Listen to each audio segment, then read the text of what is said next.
Hello, ladies and gentlemen, and welcome to the Political Idiots. My name is Don Cole. And I'm Carl Thompson. Welcome to the show. Today, we would like to talk about the Trump admin being sued under the Emoluments Clause. That clause states. That clause states, no title of nobility shall be granted by the United States, and no person holding any office of profit or trust under them shall without the consent of the Congress accept of any present emolument, office, or title of any kind whatever from any king, prince, or foreign state. Now, as you might guess, with the current administration just having been sworn in, that a lot of people are having problems with this because Trump owns several hotels, and it is perfectly conceivable that a foreign dignitary would stay at his hotel, pay the bill at his hotel, and in fact then be giving money to the president, which is illegal under the Emoluments Clause. However, Trump has since not divested himself of his company, but has given control of his company to his sons. This would seem to make the emoluments point moot. However, I've also found out that emolument and conflict of interest are two completely different things. Emolument is illegal under the Constitution, which Trump has now bypassed by not being in control of his company. However, conflict of interest, which he still would have, given that he could talk to his sons about the running of his company, is actually not illegal. Conflict of interest for people who work for the executive branch is illegal, but the president and vice president are exempt from those rules. The thing that bothers me the most about all of this is that while technically he is not breaking any laws, many people in Congress are saying that it's still a conflict of interest and he shouldn't do that. He should divest himself of all of his financial interests. And I find that very hypocritical, considering the fact that many people in Congress know lots of information just through the sheer work that they do. They know financial information, country all this foreign information, all this information that would help them invest or start businesses or all these. They write the bills, they write the tax code that helps or hinders businesses and foreign interests from working within the United States. So why don't they also divest themselves of their conflicts of interest?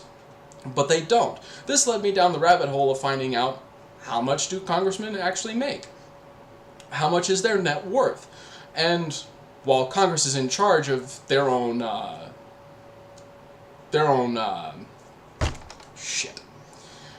Congress is in charge of their own salaries. They give themselves pay raises, but beyond that, how much is their net worth? And I was staggered to find out that Congress, the average net worth of a congressperson, either Senate or Congress person in the House of Representatives, is worth about $13 million. Now that's kind of skewed because the top 5 make $200 million plus. The bottom 5 are, well, they're poor. They are actually negative net worth in the hundreds of thousands of dollars. I throw this out there simply as a matter of perspective on the fact that there are people in Congress and in public office who say that President Trump is violating the Constitution or has conflicts of interest or any of these things. However, they seem to be very hypocritical in the fact that they don't divest themselves of their own financial interest. Carl, what say you? Well, a couple things there, Don. It's an interesting point as we continue to go down this thing. Now, there's a couple of areas that I will kind of counter with you. 2014 right now, according to the Center for Responsive Politics, estimates that the net worth of congressmen in the Senate as well as the House is only $456,000, which isn't a huge amount. Now that's if you take the net worth of everybody and you kind of comb it together. So that's the median. Now, there's obviously people that fall well with outside those lines, like Darrell Issa, who's worth about $254.65 million. A little bit of money. Now, one of the things that's interesting, though, is we started with the Emoluments Clause, and one of the things I'll kind of break down with that is that Donald Trump, the difference with all of this is Donald Trump, though giving day-to-day control to his sons, still owns the private company of Trump International. So Trump still owns his company. All right, it's public. It's not public. It's a privately held ownership company that is owned by Donald J. Trump. He may not be running the daily business of it. His sons are, but he is still extremely invested in the wealth and the sovereignty of his company. This means that if there is any type of buying, or if there's any type of permitting, if there's any type of things that are given as far as actions to his company, he is financially being a benefactor. So that's where there's some challenges that come down this particular pipeline. One of the things too about Trump International and Trump's business is that he has real estate holdings in a lot of countries. So he's dealing with a lot of information and a lot of real estate that's out there that a lot of things can come from. It's a very sticky situation, but you are correct that conflict of interest laws do not apply to the presidency. And that is true. But it is troubling in the idea that an individual who's in that office, who has followed, or who has his predecessors, have taken extraordinary steps in order to try to divest themselves or to remove conflicts of interest, because it's been a demand by the American people in the past, where this president has not. Now, clearly that doesn't make any difference to his base, haters right down here, but it is something that is troubling when you see the differences, okay?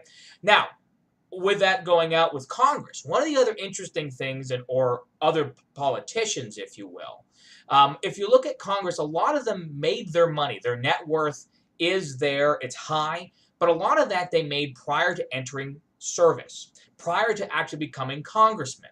A lot of them have either formed businesses, they've created thousands of jobs, they've done great things for our country and our economy. And also what they've done, though, before they went off and joined the Congress, they actually divested and got out of that business, or they sold their business, or they don't have any particular private stock in those businesses. Now, they might have a portfolio that maintains investments that are out there, but that's a completely different area because somebody else is handling that. One of the things, too, that's interesting to note is that a lot of the congressmen themselves are foreign companies that they've sold to make a lot of money, or that they're no longer involved in and are publicly traded. And obviously, publicly traded is slightly different than that of an actual personally owned company as well, because there's a little bit difference between those. I know one of the things that you might bring up, or I think one of the things that people might bring up is, well, how about John Kerry? Well, he's married to the Heinz fortune. That's correct. But Teresa, his wife, actually is not involved with the company anymore. They haven't been involved in the company for about 20 so years. Actually, I think it's longer than that, when they actually sold it out to go public, and then also instilled the different board of directors. So obviously they made money off of that. They invested in that money, and that's where their net worth comes from. I don't think there's anything wrong with an individual having money or making money or being good with what they do in business. I think that takes a certain type of person. But the problem is when there's an individual in office that doesn't disclose, that doesn't show what he has done or what his business has done, and it's privately held, there's no transparency. We don't know where things are. And that, to me, is troubling, because it's an area where the electorate, the folks in our viewers and the folks of the United States, should be concerned about. But all too often in this particular last election, they weren't. And that's troubling to me. And it's not so much if he released it and he saw things and you still voted for him anyways. Great. That's what the idea is. But the problem here is that we don't know the information. And when we don't know the information, that becomes dangerous. So I wanted to do a couple of points on what you said. Originally, when you said about the Emoluments Clause, about how even though he's not in charge of day-to-day operations, his sons, and he put his sons in charge, he still actually is a part of the company, and so he's still getting payments. I would counter that with, and technically you are correct, but also technically, he's not being personally given this money, so the clause doesn't apply. The way I read the clause, and this is actually really interesting to find out, is that the Supreme Court has actually never ruled on the Emoluments Clause, ever. Right? So there's no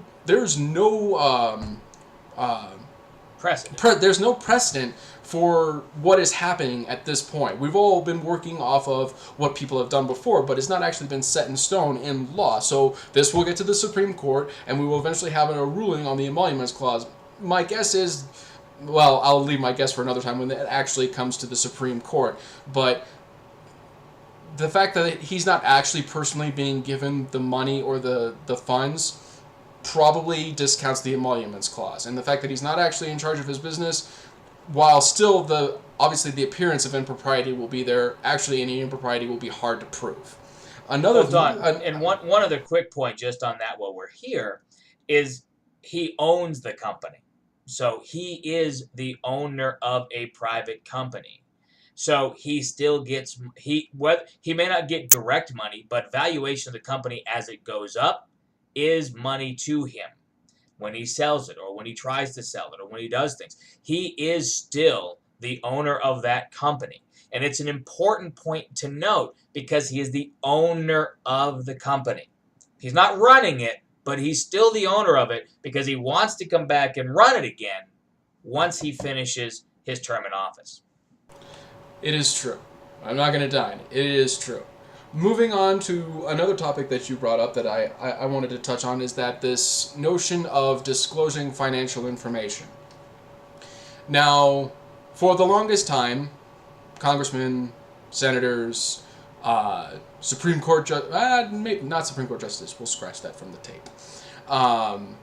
Presidents and vice presidents disclose their financial information. It's not required under any law that a person who is elected to office release their financial information. It has been done. It is a part of the tradition of the United States that they disclose this information. However, there was another tradition that wasn't in law that had been done since the very beginning of the United States with George Washington. George Washington served two terms as President of the United States and then stepped off and let somebody else do it. And that tradition was set by him and was carried all the way through till FDR. Franklin Delano Roosevelt was elected 3 times. And ever after, people said that the tradition had been broken, you shouldn't be doing that, but he did it because there was no law against it. Hence, the next amendment that came through was a president can only serve 2 terms. Guaranteed, this president, President Trump, while the conflict of interest and all of those things, there is no law on the books that says that a person running for office has to disclose their information. My guess is that there probably will be after this presidential election, and that when you run for federal office, you will have to disclose financial records. It's distinctly possible that could happen. And I think we need to push for that to happen. And I think the citizenry needs to call their elected representatives in Washington and ask for that. However, I'm skeptical in the idea of that happening anytime soon.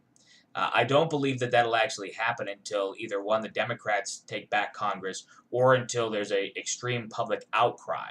Obviously, one of the things that's interesting is that when you look at public polling amongst everybody in the United States, overwhelming majority of individuals believe Donald Trump should still release his tax returns. An overwhelming majority believe that that there are some other issues that could be there. So that's where you're correct. I do believe we need to push for this. I do believe we need to make it a law that says this is what we want. It's not a area where it's, oh, okay, well, this one thing's found in your tax returns, you're not eligible for running, or your financial disclosure. No, it's about who are you as a person? Because even the Senate, when we look at nominees for cabinet positions, ask for financial disclosure paperwork, right? That's happening right now, where we had Steve Mnuchin forget to actually fill out the fact that he has, a crap ton of money in about 4 different places that he didn't think of. But that's an area where we need to see before we make an educated decision. So I agree with you that we need to push our members of Congress and our local representatives. And that's another important area, is to make sure that if you disagree with something or you don't like something, you reach out and put pressure on your local individual representatives from both your Senate, your House, as well as your local state representatives. Because pressure works. And that's what's important, is pressure works. And I'm going to second that particular thought. If you dislike anything that is happening in the United States, you are in charge. Not technically speaking, according to the Constitution and the Declaration of Independence, you are a citizen of the United States and you have a voice, and that voice is your congressperson for your particular district and is also for the senator, for both of the senators from your state. Call them. I am a former resident of Arizona. John McCain is renowned for, if you are from Arizona and you show up at his office and you want to talk to him about an issue, he will make time in his schedule to sit down with you and discuss it. Why? Because he knows that you are the reason that he is there in office. So go talk to your representative here in DC, or call them, or email them, or anything. You want to change it? Get involved. Anyway, ladies and gentlemen, thank you for watching our show. If you have any thoughts or ideas, please put them in the comments. We'd love to hear from you. Anyway, that's the end of this show for the Political Idiots. My name's Don Cole. And I'm Carl Thompson. We'll see you later.